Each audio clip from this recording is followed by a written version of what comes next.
Buenas noches, estimados alumnos. Buenas Buenas noches, noches, doctor. doctor. Buenas noches, doctor. Gracias por escucharme.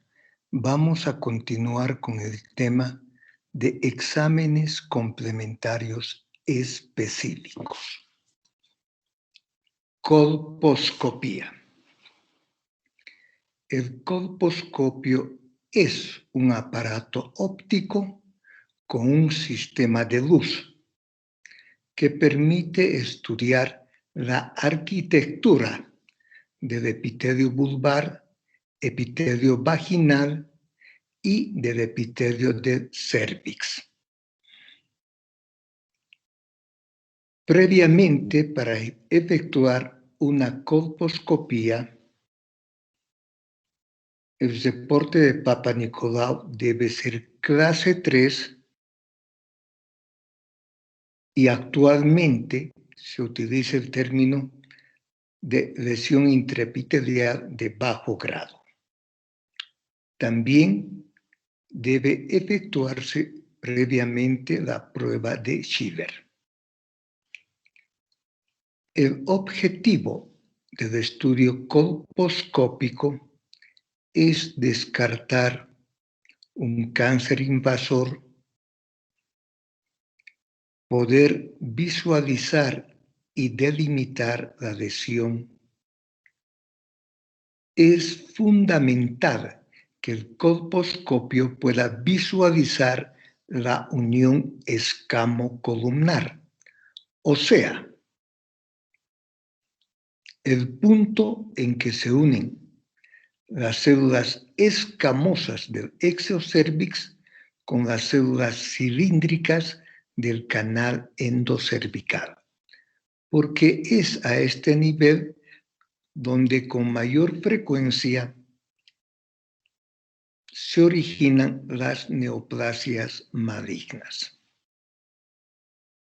Entre las indicaciones de la colposcopía está el Papa Nicolau clase 3. Actualmente también se denomina lesión intraepitelial de bajo grado. Está el seguimiento de una paciente con Papa Nicolau clase 3, porque podría por algún motivo la paciente solicitar que no se efectúe ningún procedimiento de tratamiento quirúrgico porque tal vez tiene deseos de un futuro embarazo. Entonces, para vigilar, para controlar de que no esté avanzando la lesión, se efectúan colposcopías seriadas. Y finalmente, es cuando se efectúa una conización cervical después de un cáncer in situ. Entonces también se hace para controlar y hacer exámenes seriados cada cierto tiempo.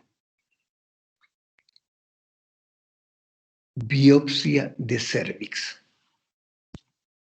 La biopsia de cérvix es el método definitivo que va a poder determinar si una neoplasia es benigna o maligna. Para efectuar la biopsia de cérvix, previamente debe haber un Papa Nicolau clase 3. Debe realizarse la prueba de Schiller y debe efectuarse un examen colposcópico para que la biopsia pueda ser dirigido a las imágenes colposcópicas consideradas como imágenes sospechosas de malignidad. Recuerden que para hacer una colposcopía, primero se observa el cérvix en estos casos,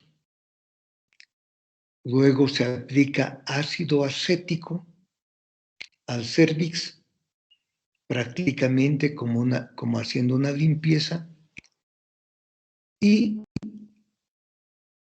luego se aplica la solución de Lugol.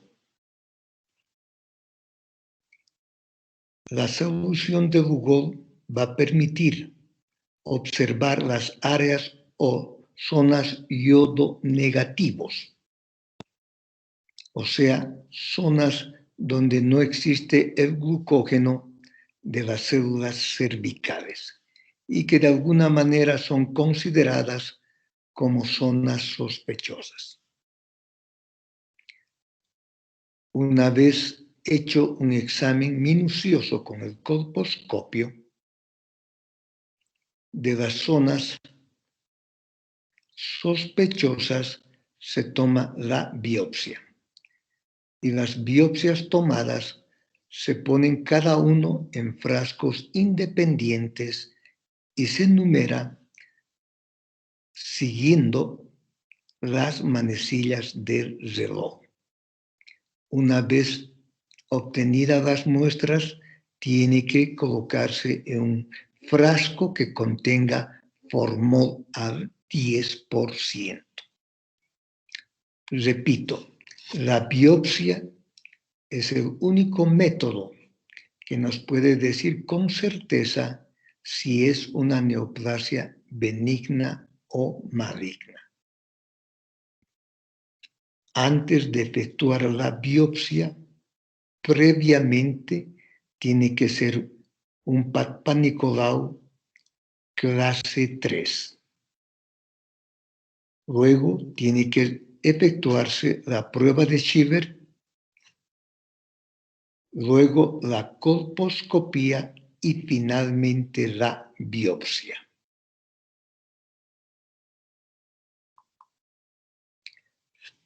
Conización cervical. La conización cervical es un procedimiento quirúrgico. Requiere anestesia y por tanto debe realizarse en quirófano. En la conización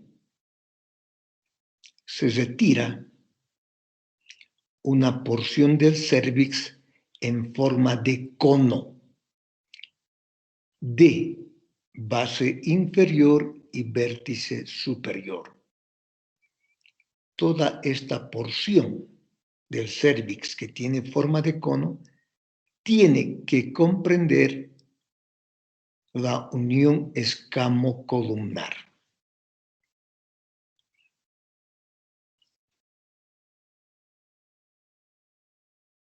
Actualmente la conización se hace con el LEEP, L-E-E-P, que son abreviaturas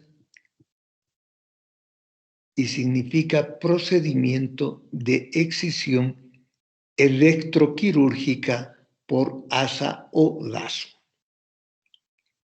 Entonces, se hace la conización con procedimiento electroquirúrgica que tiene la ventaja de hacer cortes precisos y al mismo tiempo de que se hace el corte, se efectúa la hemostasia. ¿Cuáles son las indicaciones para un cono? Cuando el colposcopio no puede visualizar la unión escamocolumnar. Cuando existe una divergencia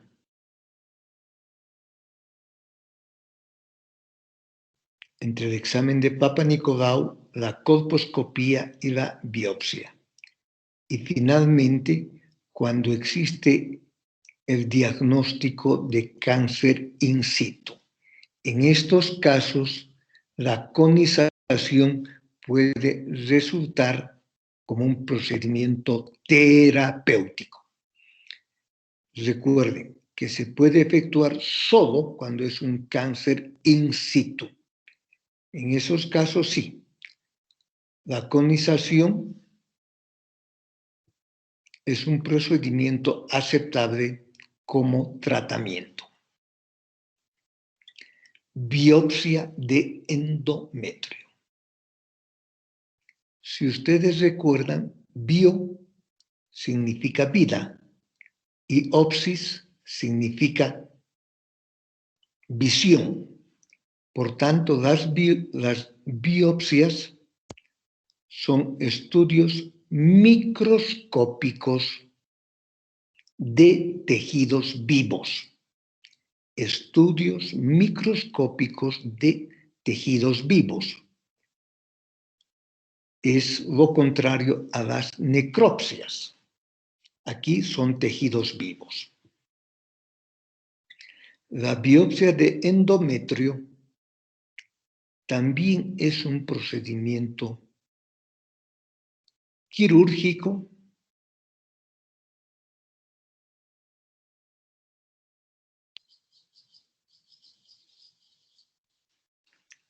que se puede en algunos casos realizar en consultorio y en otros casos realizar en quirófano bajo anestesia. Para la biopsia de endometrio se utiliza la sonda de Novak o la sonda de Randall. Tiene indicaciones diagnósticas. Por ejemplo, en casos de sospecha de un cáncer de endometrio, en casos de sospecha de una hiperplasia endometrial, en casos de sangrado uterino anormal, en casos de procesos infecciosos crónicos como la tuberculosis. También se hacía biopsia de endometrio para diagnóstico de ovulación. Para esto, lógicamente, había que observar un endometrio secretor como consecuencia de la ovulación.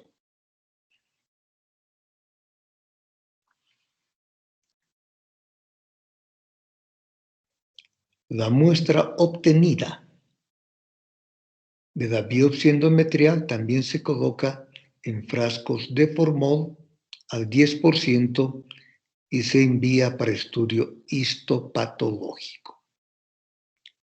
Biopsia vulvar, o sea, es una biopsia de los genitales externos.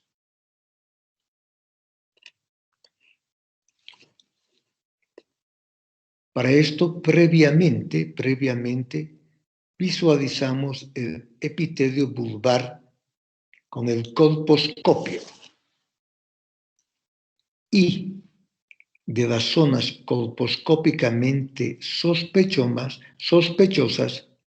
tomamos biopsia como de aproximadamente 3 milímetros de tejido. Previamente, se infiltra con un anestésico local, lidocaína, y se hace la biopsia con la pinza de Keyes. Y lógicamente cada tejido obtenido se coloca en un frasco independiente y también se numera en relación a las manecillas del reloj. Biopsia transoperatoria, también llamada biopsia intraoperatoria o también llamada biopsia por congelación.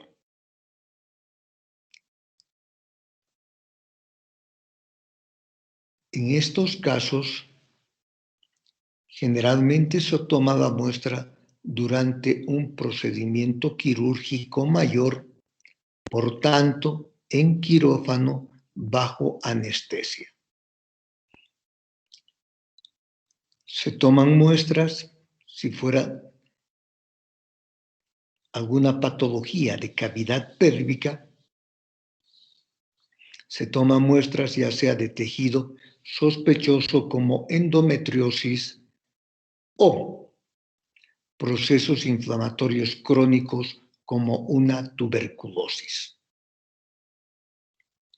También es necesario y obligatorio tomar una biopsia intraoperatoria por congelación en casos de neoplasias ováricas, como también en casos de neoplasias mamarias.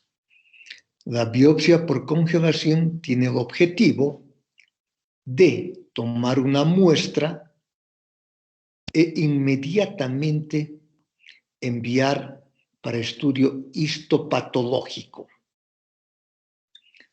Por tanto, el cirujano tiene que esperar el diagnóstico que efectúe el médico anatomopatólogo. Y del informe que se reciba va a depender la conducta quirúrgica. Algunas veces puede terminar ahí la cirugía o en otros casos ampliar la cirugía si el informe es de una neoplasia maligna y lógicamente hay que proceder a muchas otras cosas más, como por ejemplo vaciamiento ganglionar, por ejemplo tomar muestras de otros tejidos.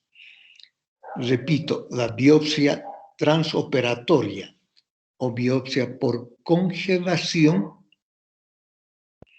es un procedimiento que se efectúa frecuentemente o casi siempre en neoplasias ováricas y neoplasias de glándulas mamarias.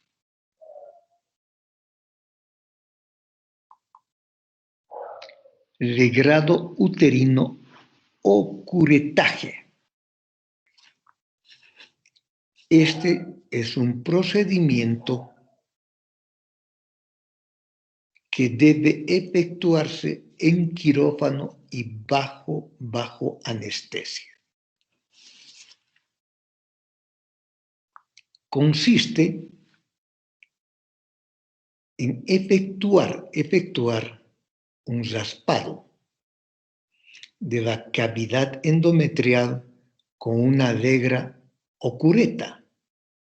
Es un raspaje tipo como con una cucharilla, obteniéndose muestras de tejido tanto de la cara anterior del útero, caras laterales y caras posteriores. Cuando existe una sospecha de que se trata de una neoplasia maligna, se efectúa en forma fraccionada. Primero se toma la muestra del canal endocervical y esa muestra se pone en un frasco separado. Y posteriormente ya de la cavidad uterina o endometrial.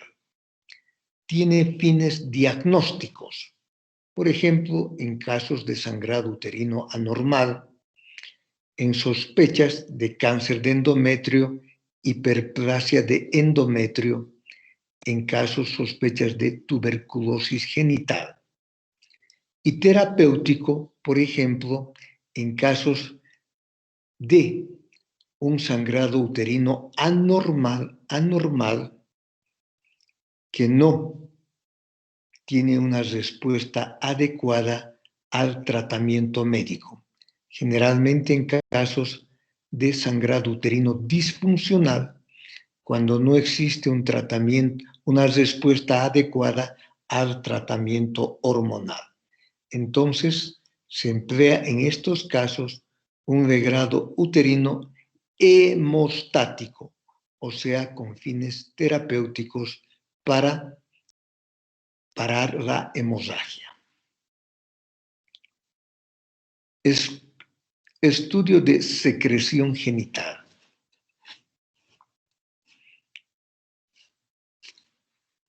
En estos casos corresponde a un líquido de características variables que puede originarse a cualquier nivel del aparato genital y que a través de la vagina se exterioriza o sale hacia afuera. Repito, es un líquido de características variables. En estos casos, para el estudio de secreción genital, o llamado también flujo genital, o el nombre actual es el de descarga vaginal, se obtiene muestras de estos líquidos y se envía al laboratorio para hacer estudios citológicos, microbiológicos, parasitológicos, bacteriológicos. Se efectúan estudios en fresco, se pueden hacer tinciones, se pueden hacer cultivos. Esto con el objetivo de determinar el cuadro clínico y sobre todo el agente etiológico para poder realizar un tratamiento específico.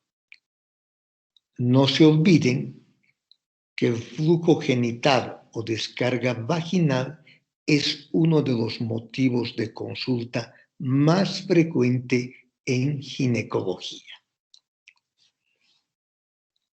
Estudio del moco cervical. El moco cervical es un exponente de la función ovárica. Está relacionado con los niveles estrogénicos. A mayor nivel estrogénico, mayor cantidad de moco cervical con características especiales. Pero también es necesario recordar que la progesterona o los progestágenos alteran considerablemente las características del moco cervical.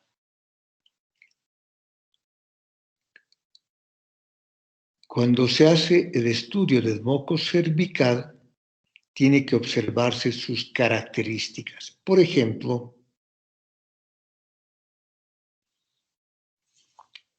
su cristalización,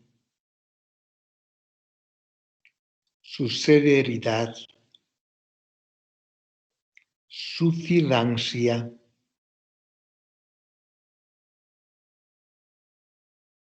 su pH, su cantidad. Repito, al hacer el estudio del moco cervical determinamos la cantidad, la celularidad, la cristalización, su pH, su filancia y su transparencia. Ustedes saben que a mitad de ciclo, poco antes de la ovulación, es un moco abundante, cristalino, filante.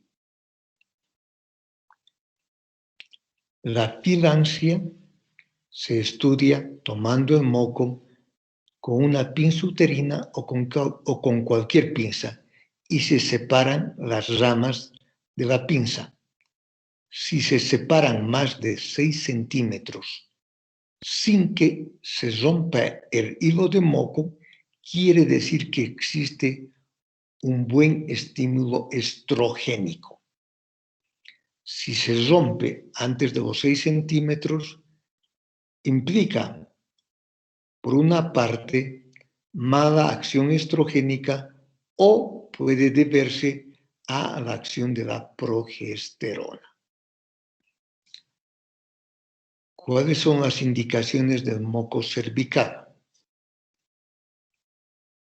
Se solicita en casos de infertilidad por probable factor cervical.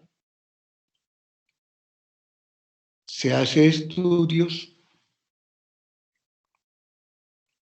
para determinar más o menos fecha probable de ovulación. Se hacen estos estudios para fertilización in vitro, para inseminación artificial y como método de planificación natural que corresponde al método de Billings.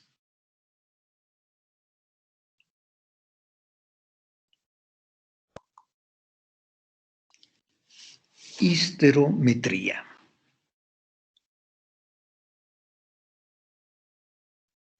La histerometría es un procedimiento para medir la longitud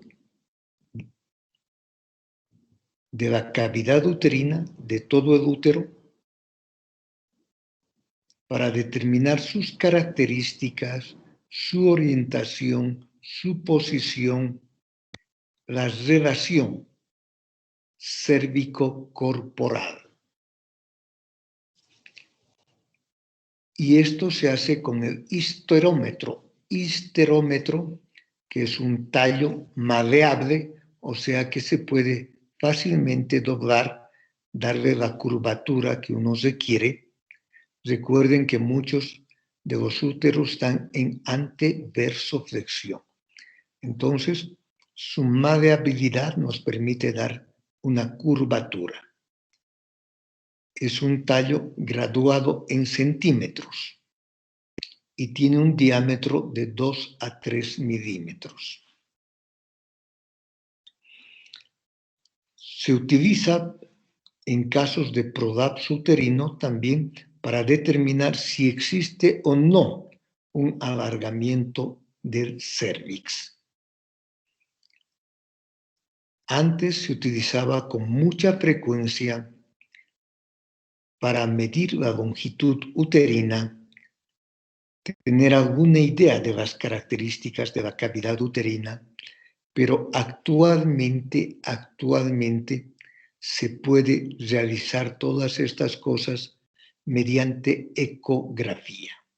La ecografía puede medir perfectamente la longitud uterina, puede medir la longitud del cérvix y por tanto tener también la longitud corporal.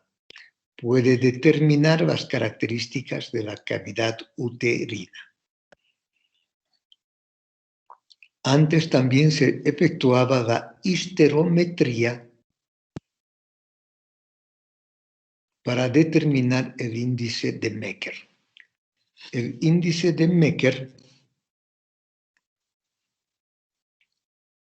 resultaba de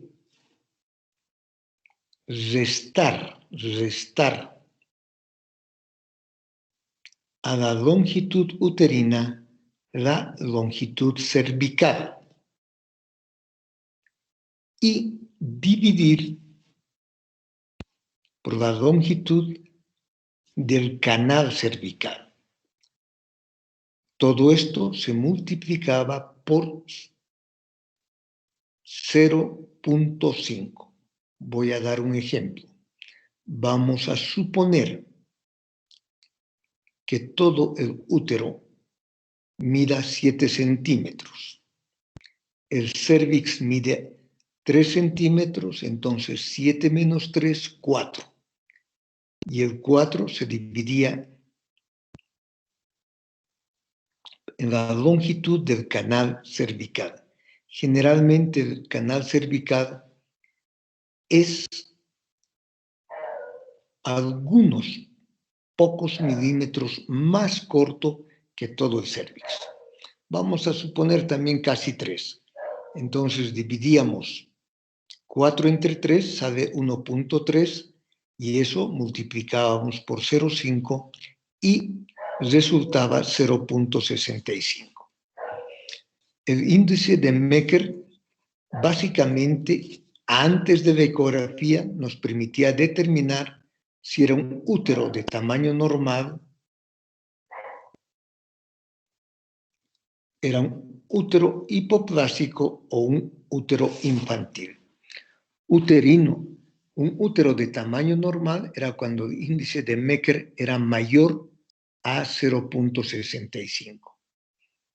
Un útero hipoplásico cuando era menor de 0.55 y un útero infantil cuando era menor de 0.35. Entonces, básicamente la histerometría también nos permitía determinar el tamaño del útero y clasificarlo como útero de tamaño normal, hipoplásico o infantil. Repito, actualmente esto se puede hacer con bastante precisión mediante una ecografía y con una precisión muy, muy alta mediante una resonancia magnética. ¿En qué casos estaba contraindicado el índice de Meckel? Sobre todo cuando había sospecha de embarazo o una infección aguda. Esto implicaba introducir gérmenes patógenos dentro de la cavidad endometrial. Histeroscopía. El histeroscopio es un endoscopio, por tanto, con un sistema óptico y un sistema de luz.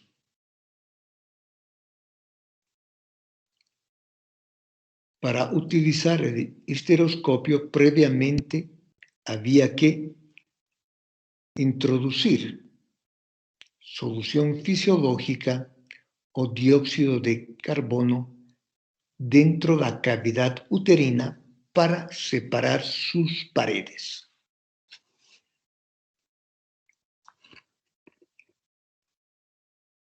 Es un procedimiento que se puede hacer en consultorio bajo anestesia con bloqueo paracervical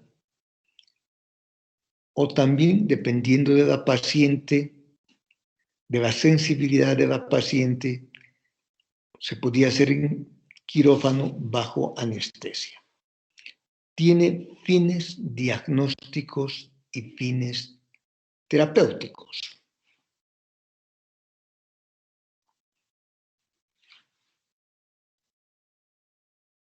Fines diagnósticos porque también nos permitía tomar muestras para hacer estudios en casos de enfermedades crónicas, en casos de hiperplasia de endometrio, y fines terapéuticos, por ejemplo, fines diagnósticos también cuando se sospechaba la presencia de adherencias dentro de la cavidad endometrial, como por ejemplo el síndrome de Asherman, y estas adherencias causaban una amenorrea secundaria. Pero al mismo tiempo también tiene fines terapéuticos, liberar estas adherencias, retirar estas adherencias, extirpar pólipos endometriales, extirpar miomas submucosos,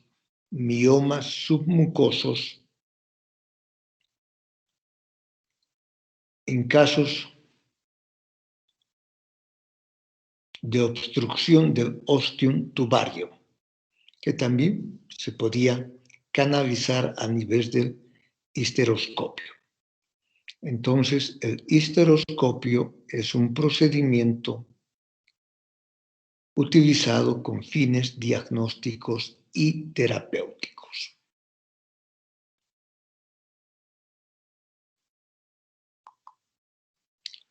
La laparoscopía.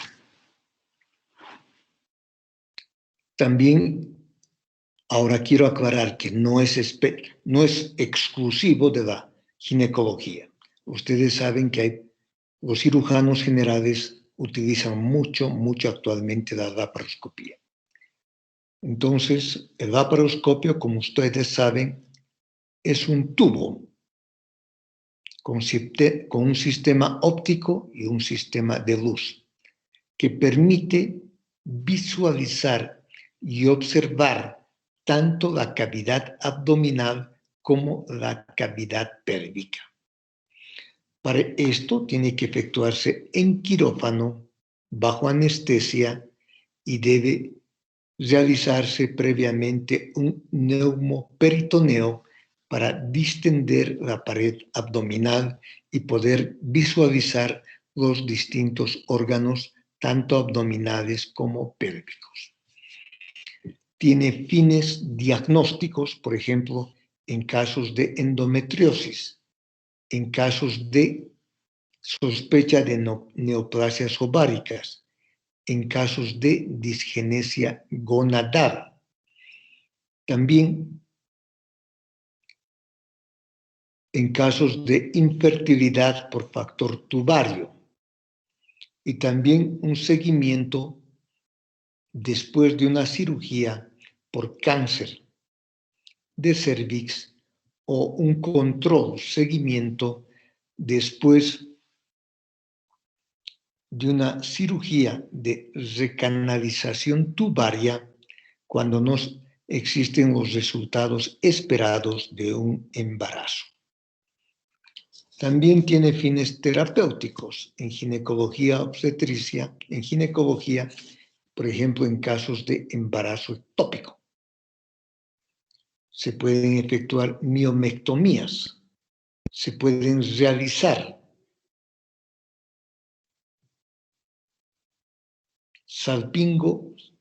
salpingectomías, salpingoclasias, obstrucción tubaria bilateral, o sea, provocar esterilidad. Se pueden tomar muestras para biopsia, se pueden liberar adherencias en casos de una endometriosis o adherencias en casos de otras cirugías previas. Microcolposcopía, microhisterocolposcopía.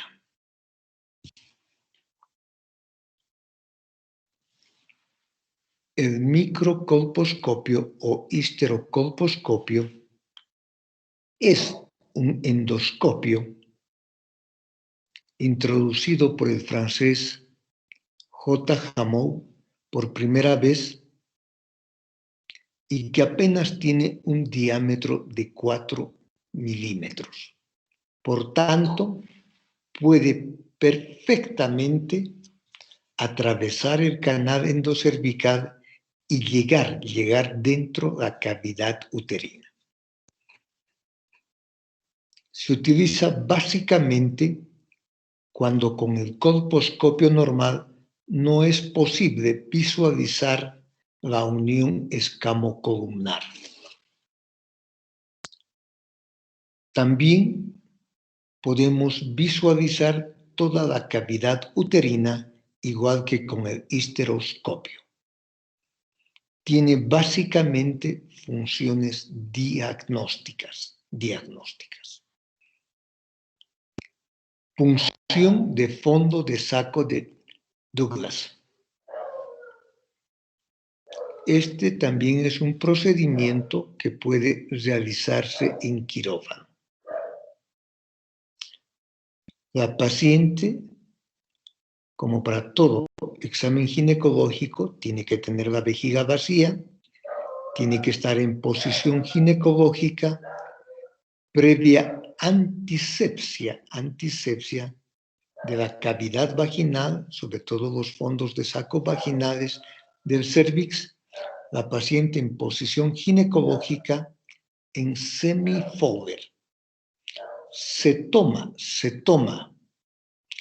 el labio inferior del cérvix con una pinza de Posi, se tracciona hacia arriba para ampliar la superficie del fondo de saco de Douglas o fondo de saco posterior.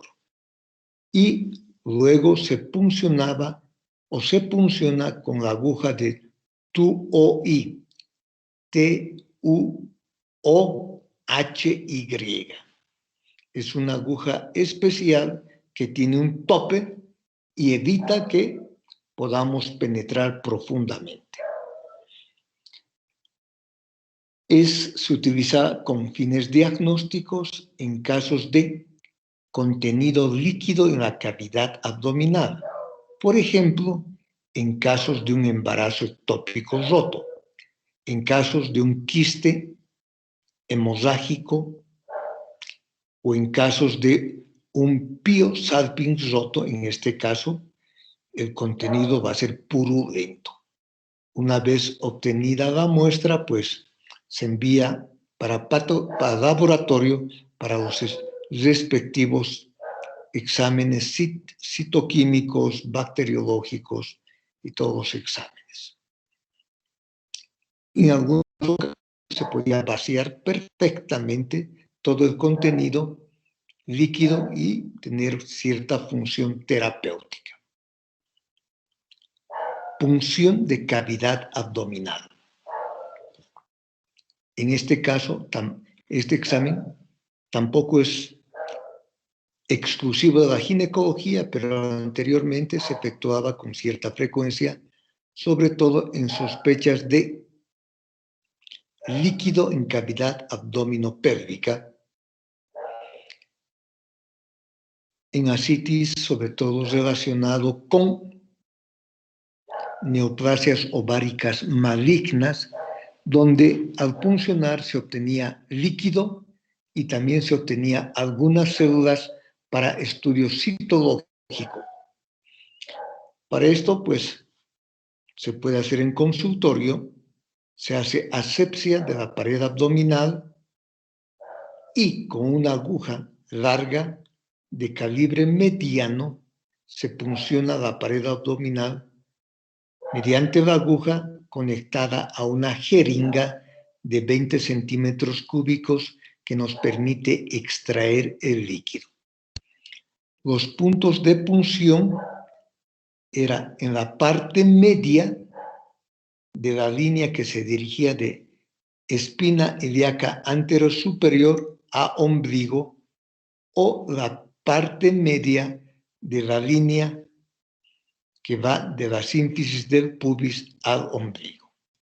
También estas muestras se mandan al laboratorio para realizar los estudios respectivos citológicos, citoquímicos, bacteriológicos y todo lo necesario.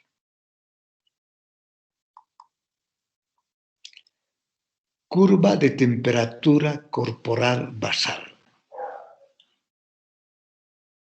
Este examen se utilizaba para determinar posibilidad de ovulación, época de la ovulación y además para determinar función del cuerpo lúteo. Esto se basa en que la progesterona tiene acción termogénica. Una vez que se produce la ovulación, el cuerpo lúteo produce cantidades suficientes de progesterona como para producir una elevación de la temperatura. Y esta elevación normalmente es de 0,2 a 0,4 grados centígrados. Lógicamente, para determinar estas pequeñas variaciones de 0,2 a 0,4 grados centígrados, se requiere un termómetro adecuado que nos permita visualizar con facilidad. Para esto,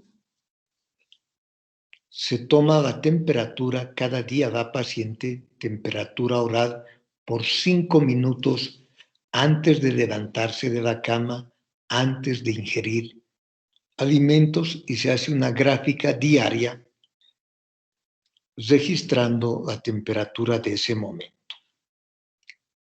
Cuando se produce la ovulación, se presenta una pequeña elevación de la temperatura de 0,2 a 0,4 grados centígrados. Y esta elevación hacía que estábamos frente a una curva bifásica y relacionada con la acción de la progesterona y por tanto con un ciclo ovulatorio. Cuando no se producía la elevación, era una curva monofásica relacionada con ciclos anovulatorios.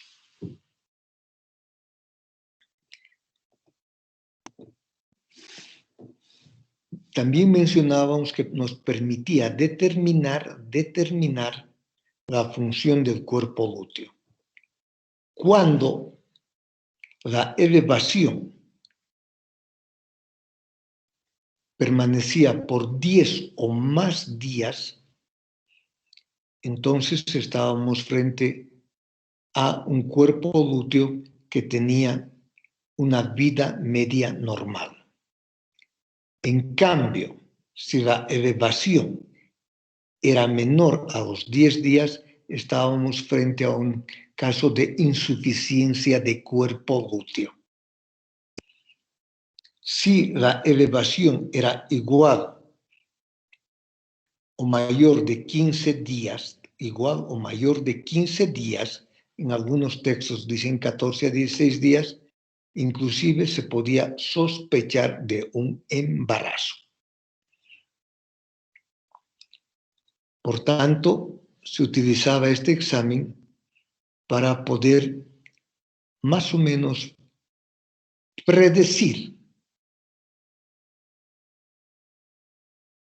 fecha de ovulación y funcionamiento del cuerpo lúteo.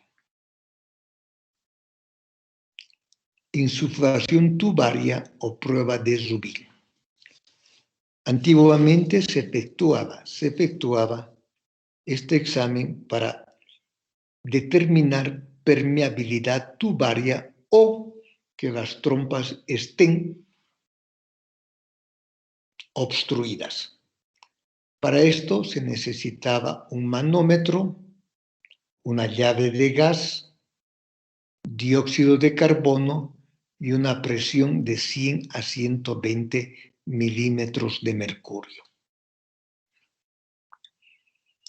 Entonces, ya instalado, a través de la cavidad uterina se introducía el dióxido de carbono. Si las trompas estaban permeables, se podía sentir un burbujeo en ambas fosas ilíacas.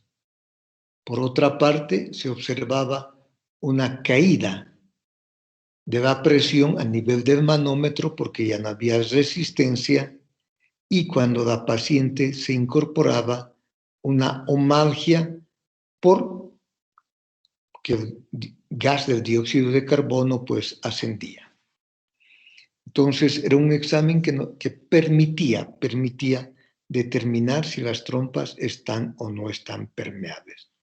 Actualmente existen exámenes mucho más confiables, mucho más precisos, como por ejemplo una histerosalpingografía o un examen laparoscópico para observar permeabilidad tubaria o no. Prueba postcoital de Hübner. Este examen se realizaba cuando se sospechaba de infertilidad por factor cervical.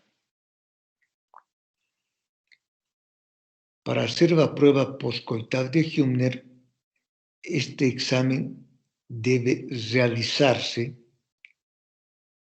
8 a 12 horas después del acto sexual, tomándose una muestra del exocervix y del endocervix, y luego observar lo más pronto posible con el microscopio para ver si existía buen movimiento de los espermios, sobre todo un movimiento traslativo. Este examen debía realizarse 24 horas antes de la fecha probable de ovulación, porque 24 horas antes el moco cervical es el más apto, el más adecuado para la penetración espermática. Y se interpretaba como un resultado positivo cuando se observaban 5 más espermios con movimientos traslativos. Y se consideraba una prueba negativa, 1, cuando no había espermios, por ejemplo, azoospermia, cuando no se movían los espermios o cuando los espermios solo se movían in situ y no tenían ese movimiento traslativo. Aquí es muy importante las características del moco cervical y para esto se efectuaba el puntaje de Insler. Puntaje de Insler que tomaba en cuenta 4 parámetros y le daba un puntaje de 1 a 3. Uno de los parámetros era la abertura cervical, la filancia, la cristalización y la cantidad del moco cervical. Actualmente se utiliza cada vez menos la prueba postcoital de Hübner, porque se ha observado que sus interpretaciones no son tan objetivas y que la influencia del factor cervical como causa de infertilidad es en un porcentaje mínimo. Procedimientos diagnósticos de ovulación. ¿Cómo podemos sospechar o determinar si una mujer está ovulando o no?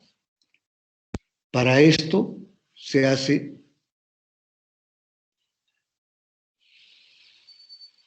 el estudio del moco cervical seriado, porque cuanto más cerca la ovulación, dijimos, por acción de los estrógenos, es un moco más abundante, cristalino, filante, transparente. Entonces, el estudio seriado del moco cervical. El seguimiento del desarrollo folicular por ecografía.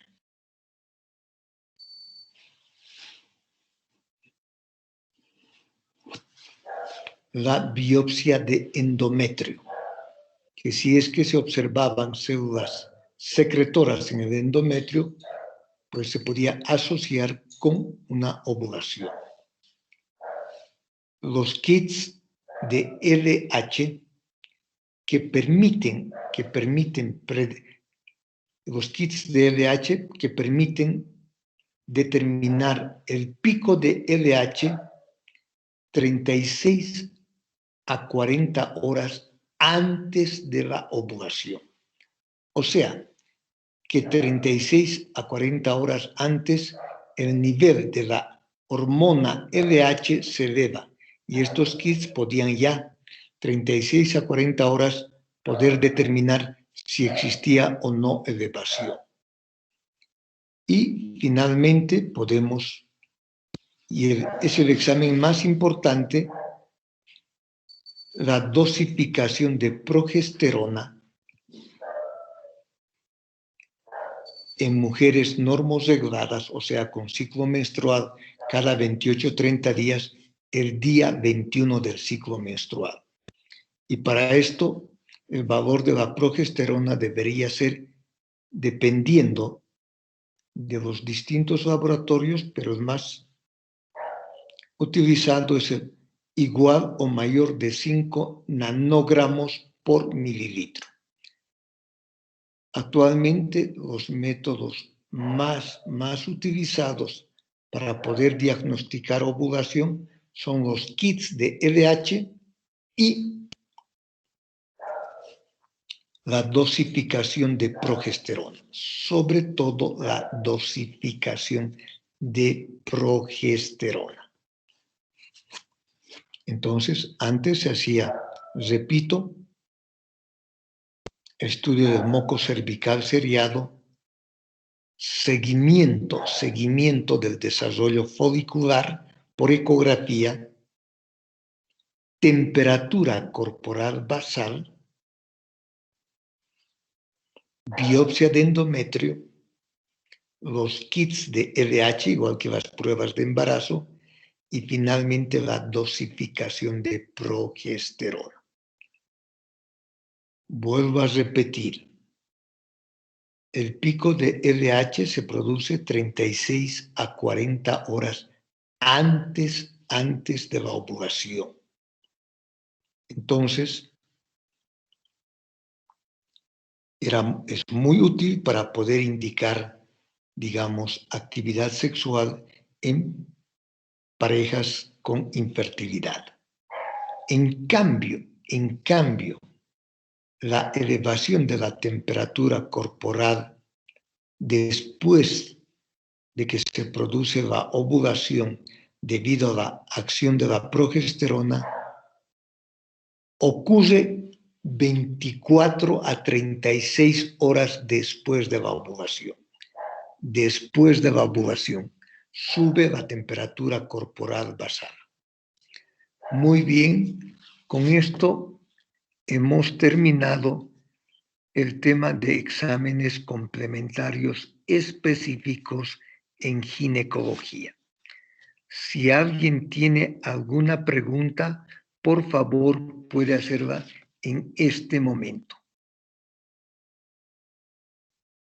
¿Alguna pregunta, alguna aclaración? ¿Perdón? Sí he entendido el tema, doctor, pero le quería preguntar si para el examen se va a entrar todo lo que se avance hasta el día jueves. No. El examen va a ser hasta el día de hoy, ¿ya? Hasta hoy, día lunes. Lo que avancemos el día jueves ya no va a entrar al examen. Pero es un tema muy importante que vamos a avanzar el jueves. Son términos muy específicos de ginecología y es necesario que puedan comprenderlo, interpretar correctamente. Repito, el examen es hasta esta clase que ya ha terminado. Por favor, vuelvo a repetirles para evitar el problema anterior, no rezagados. Deben entregar a los 49 minutos de iniciado el examen, porque la anterior vez comentaron que entregaron exactamente a los 50 minutos y el sistema ya no les permitió enviar el examen. Por favor, tomen la precaución necesaria. Esta vez ya no va a haber rezagados ni por 20, 30 segundos. Ya no va a haber. Por favor, entreguen a los 49 minutos de iniciado el examen. Los 49 minutos son tiempo más que suficiente. Todas las preguntas van a ser de selección múltiple, solo 5 incisos como en el examen anterior. Repito, el examen es el día viernes, este viernes a horas 6:45 y debe terminar a las 6:35 o 6:34 para evitar problemas como en el primer parcial. ¿Está claro? Sí, doctor, gracias. Sí, doctor. Muy bien. Sí, Entonces, doctor, gracias. Disculpe, ¿van a hacer 50 preguntas igual que la anterior vez? 50 preguntas, ¿ya? Y solo de lo que hemos avanzado y hasta este tema. Solo lo avanzado de la segunda parte, ¿no es verdad? La segunda parte. Muy Sí, bien. doctor, gracias. Si no hay más preguntas o aclaraciones, terminamos la clase. Que tengan buenas noches. Nos vemos el día jueves.